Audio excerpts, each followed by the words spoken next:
Hello friends, welcome back to Kalai Semmi kitchen. இன்றைக்கி நம்ம வெண்பொங்கல் மற்றும் கத்திரிக்காய் கொத்சு எப்படி செய்கிறது தான் பார்க்க போகிறோம். இது ஒரு செம காம்பினேஷன், ரொம்ப டேஸ்ட்டாக சூப்பராக இருக்கும். வாங்க எப்படி செய்கிறதுன்னு பார்ப்போம். வெண்பொங்கல் செய்கிறதுக்கு 1 கப் பச்சரிசி மற்றும் 3/4 கப் பாசிப்பருப்பு எடுத்து வச்சுருக்கேன். அடுப்பை ஆன் பண்ணிவிட்டு ஒரு கடாய் எடுத்து அடுப்பில் வச்சுட்டு எடுத்து வச்சுருக்க 3/4 கப் பாசிப்பருப்பை சேர்த்துட்டு ட்ரை ரோஸ்ட் பண்ணிக்கோங்க. லோ ஃப்ளேமில் வச்சு ட்ரை ரோஸ்ட் பண்ணுங்கள். அப்போ தான் பருப்பு எல்லாமே ஒரே மாதிரி ஈவனாக வறுபடும். நல்ல ஒரு அரோமா வரும். அந்த ஸ்டேஜில் நீங்கள் அடுப்பை ஆஃப் பண்ணிடலாம். இப்போ இந்த பருப்பை வேறு ஒரு கிண்ணத்துக்கு ட்ரான்ஸ்ஃபர் பண்ணிவிட்டு இது கூட நம்ம எடுத்து வச்சுருக்க 1 கப் அரிசி அதையும் சேர்த்து நல்லா 2-3 தடவை கழுவிட்டு அதுக்கப்புறமா தண்ணி ஊற்றி ஒரு 10 மினிட்ஸ் ஊற வைங்க. இந்த மாதிரி நீங்கள் செஞ்சிங்கன்னா பொங்கல் நல்லா குழைய சூப்பராக இருக்கும்.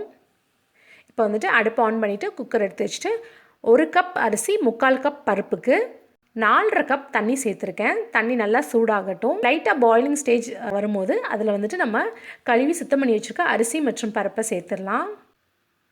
பாருங்கள், நல்லா பாயில் ஆகுது. இந்த ஸ்டேஜில் நீங்கள் மூடி போட்டு விசில் எடுத்து குக்கரில் வச்சிடலாம். இந்த மாதிரி நல்லா பாயில் ஆகும்போது நீங்கள் மூடி போட்டிங்கன்னா சூப்பராக வெந்துடும். நிறைய பொங்கியும் வெளியே ஊற்றாது. 4 விசில் வந்துடுச்சு. இப்போ அடுப்பை ஆஃப் பண்ணிவிட்டு ஒரு 10 மினிட்ஸ் அப்படியே விட்டுருங்க. 10 நிமிஷம் கழித்து பார்த்திங்கன்னா செம சூப்பராக பூ போல் வெந்துட்டுருக்கு. பாருங்கள், அரிசியும் பருப்பும் கரெக்டாக பர்ஃபெக்டாக வெந்துட்டுருக்கு. ஸோ இப்போ கரண்டியை வச்சு லைட்டாக மிக்ஸ் பண்ணிங்கனாலே நல்லா ஈவனாக மிக்ஸ் ஆயிரும். இப்போ நம்ம இந்த பொங்கலை மூடி போட்டு ஒரு சைடில் எடுத்து வச்சிடலாம். அந்த சூடோடு அப்படியே இருக்கணும். இப்போ அடுப்பை ஆன் பண்ணிவிட்டு ஒரு கடாய் எடுத்து அடுப்பில் வச்சுட்டு 3 ஸ்பூன் நெய் சேர்த்துக்கலாம். நெய் நல்லா சூடானதுக்கப்புறமா நம்ம முந்திரியை போட்டு ஃப்ரை பண்ணிக்கலாம். முந்திரியை வறுக்கும் போது எப்போதுமே லோ ஃப்ளேமில் வச்சு பண்ணுங்கள். அப்போ தான் ஈவனாக நல்லா கலர் சேஞ்ச் ஆகும்.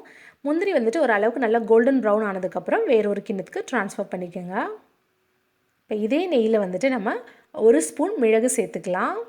பொரிஞ்சதுக்கப்புறம் 1 ஸ்பூன் சீரகம், 2 பச்சை மிளகா, அதுக்கப்புறமா கொஞ்சமாக ஒரு துண்டு இஞ்சி சின்ன சின்னதாக கட் பண்ணி சேர்த்துக்கலாம். இது கூடவே உங்களுக்கு தேவையான அளவுக்கு ஃப்ரெஷ்ஷான கருவேப்பிலை சேர்த்துக்கோங்க. அதுக்கப்புறமா பெருங்காயத்தூள் 1/2 சிட்டிகை சேர்த்துக்கலாம். சேர்த்துட்டு இது நல்லா எல்லாம் மிக்ஸ் பண்ணி கொடுத்தீங்கன்னா செம சூப்பரான தாளிப்பு ரெடி ஆயிடுச்சு. இப்போ நம்ம இந்த தாளிப்பை எடுத்து நம்ம வேக வச்சு வச்சுருக்கோம்ல பொங்கல், அதில் சேர்த்துக்கலாம்.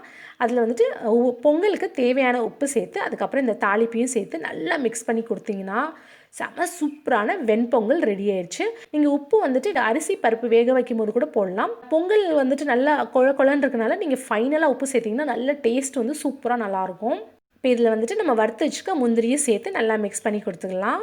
இப்போ இதில் ஃபைனல் டச் என்னென்னா மேலே 1 ஸ்பூன் நெய் சேர்த்துட்டு அப்படியே மூடி போட்டு எடுத்து வச்சிட்டிங்கன்னா சர்வ் பண்ணும்போது நீங்கள் ஓப்பன் பண்ணும்போது நல்ல ஒரு ஃப்ரெஷ்ஷான நெய் வாசனையோட கமகமன்னு வெண்பொங்கல் சூப்பராக இருக்கும். வெண்பொங்கலுக்கு சூப்பரான காம்பினேஷன் கத்திரிக்காய் கொத்சு. இப்போ இது செய்கிறதுக்கு முதல்ல நம்ம ஒரு சின்ன குக்கர் எடுத்து 1/4 கப் பாசிப்பருப்பை நல்லா கழுவிட்டு சேர்த்துக்கலாம். சேர்த்துட்டு தேவையான அளவுக்கு தண்ணி சேர்த்து நம்ம இதில் 5 to 6 பல் பூண்டு சேர்த்துக்கலாம். குக்கர் மூடியை போட்டு ஒரு 3 விசில் விடலாம். 3 விசில் வரைக்கும் விட்டு ஆஃப் பண்ணிங்கன்னா செம சூப்பராக பருப்புலாம் வெந்துட்டுருக்கும். இப்போ நம்ம ட்ரை மசாலா ரெடி பண்ணிக்கலாம். அதுக்கு அடுப்பு ஆன் பண்ணிவிட்டு ஒரு பேன் எடுத்து அடுப்பில் வச்சுட்டு 5 காஞ்ச மிளகாய், 2 ஸ்பூன் மல்லி, 1 ஸ்பூன் கடலைப்பருப்பு இது 3ஐயும் சேர்த்துட்டு நல்லா லோ ஃப்ளேமில் வச்சு ட்ரை ரோஸ்ட் பண்ணுங்கள். கலர் ஓரளவுக்கு சேஞ்ச் ஆனதுக்கப்புறமா அடுப்பை ஆஃப் பண்ணிவிட்டு கொஞ்சம் நேரம் ஆற விட்டு மிக்சியில் அரைச்சி எடுத்து வச்சுக்கோங்க. கொத்சு பண்ணுறதுக்காக அடுப்பை ஆன் பண்ணிவிட்டு கடாய் எடுத்து அடுப்பில் வச்சுட்டு 2 ஸ்பூன் எண்ணெய் சேர்த்துக்கோங்க. எண்ணெய் நல்லா சூடானதுக்கப்புறமா 1 ஸ்பூன் கடுகு சேர்த்துக்கோங்க. கடுகு நல்லா பொரிஞ்சதுக்கப்புறமா 1/2 ஸ்பூன் சீரகம், 2 பச்சை மிளகாய், கொஞ்சமாக பெருங்காயத்தூள் சேர்த்துட்டு இது கூட ஒரு பெரிய வெங்காயத்தை கட் பண்ணி சேர்த்துக்கலாம். சேர்த்து நல்லா மிக்ஸ் பண்ணி கொடுக்கலாம். இந்த வெங்காயம் நல்லா பொன்னிறமாக ஆகணும். இப்போ ஃப்ரெஷ்ஷான கருவேப்பிலை சேர்த்துக்கலாம். சேர்த்து நல்லா மிக்ஸ் பண்ணி கொடுக்கலாம். இது கூட 1/4 ஸ்பூன் மஞ்சள் தூள் சேர்த்துப்போம். சேர்த்துட்டு மிக்ஸ் பண்ணி கொடுத்திங்கன்னா இந்த வெங்காயத்தோட நல்லா ஒன்றும் போல் இந்த மஞ்சள் தூள் மிக்ஸ் ஆயிரும். இப்போ இந்த ஸ்டேஜில் நாட்டு தக்காளி 2 தக்காளியை சின்ன சின்னதாக கட் பண்ணி சேர்த்துக்கலாம். தக்காளியை நல்லா மிக்ஸ் பண்ணி கொடுத்துட்டு இதில் சின்ன சின்னதாக கட் பண்ணி வச்சுருக்க உருளைக்கிழங்கு மற்றும் கத்திரிக்காவை இதில் சேர்த்து நல்லா மிக்ஸ் பண்ணி கொடுக்கலாம். இது ஓரளவுக்கு நல்லா மிக்ஸ் ஆனதுக்கப்புறமா நம்ம ட்ரை ரோஸ்ட் பண்ணி வச்சுருக்கோம்ல காஞ்ச மிளகாய், கடலைப்பருப்பு மற்றும் மல்லி அந்த பவுடரை இதில் சேர்த்துக்கலாம். சேர்த்து நல்லா மிக்ஸ் பண்ணி கொடுங்க. இந்த ஃப்ரெஷ்ஷாக அரைச்சி சேர்க்குற இந்த மசாலா பவுடர் நல்ல டேஸ்ட் கொடுக்கும் இந்த கொத்சுக்கு. இதெல்லாம் நல்லா மிக்ஸ் பண்ணி கொடுத்ததுக்கப்புறம் சுவைக்கு ஏற்ற மாதிரி உப்பு சேர்த்துக்கலாம். சேர்த்து நல்லா மிக்ஸ் பண்ணி கொடுத்துட்டு இப்போ இந்த காயெல்லாம் வேகிறதுக்கு நம்ம 2 கப் தண்ணி சேர்த்து நல்லா மிக்ஸ் பண்ணி கொடுக்கணும்.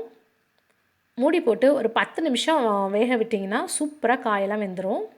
நிமிஷம் கழித்து எடுத்து பார்த்தீங்கன்னா பாருங்கள் எவ்வளோ அழகாக பர்ஃபெக்டாக வந்துட்டு காயெல்லாம் நல்லா வெந்துட்டுருக்கு. இந்த ஸ்டேஜில் வந்து நம்ம வேக வச்சு எடுத்து வச்சுக்கொள்ள பாசிப்பருப்பு அதை வந்துட்டு இதில் மிக்ஸ் பண்ணிடலாம். நல்லா இதை மிக்ஸ் பண்ணி விட்டுட்டு பாயில் ஆகும்போது 1 ஸ்பூன் நெய் சேர்த்துக்கோங்க. இது ஆப்ஷனல் தான், பட் இந்த மாதிரி சேர்த்திங்கன்னா செம்ம சூப்பராக இருக்கும், ரொம்பவே டேஸ்ட்டாக இருக்கும். இப்போ ஃபைனலாக இதில் வந்துட்டு கொத்தமல்லி சேர்த்துப்போம். சேர்த்து இதை மிக்ஸ் பண்ணி கொடுத்துட்டிங்கன்னா கத்திரிக்காய் உருளைக்கிழங்கு கொத்சு ரெடி ஆயிடுச்சு. மூடி போட்டு வச்சு நீங்கள் சர்வ் பண்ணும்போது எடுத்திங்கன்னா அந்த நெய் மணத்தோட செம சூப்பராக இருக்கும். வெண்பொங்கல் மற்றும் கத்திரிக்காய் கொத்சு நல்ல நெய் மணத்தோட ரெடி ஆயிடுச்சு. செம்ம சூப்பரான டேஸ்ட்டில் அருமையாக இருக்கும் இந்த காம்பினேஷன். நீங்களும் ட்ரை பண்ணி பார்த்துட்டு எப்படி வந்துச்சுன்னு எனக்கு கமெண்ட் செக்ஷனில் சொல்லுங்கள். இந்த வீடியோ உங்களுக்கு பிடிச்சிருந்ததுன்னா லைக் பண்ணுங்கள், ஷேர் பண்ணுங்கள், கமெண்ட் பண்ணுங்கள். மறக்காமல் கலை செமி கிச்சனுக்கு சப்ஸ்கிரைப் பண்ணுங்கள். கூடவே பக்கத்தில் இருக்க பெல் ஐக்கனை கிளிக் பண்ணுங்கள். தேங்க்ஸ் ஃபார் வாட்சிங்.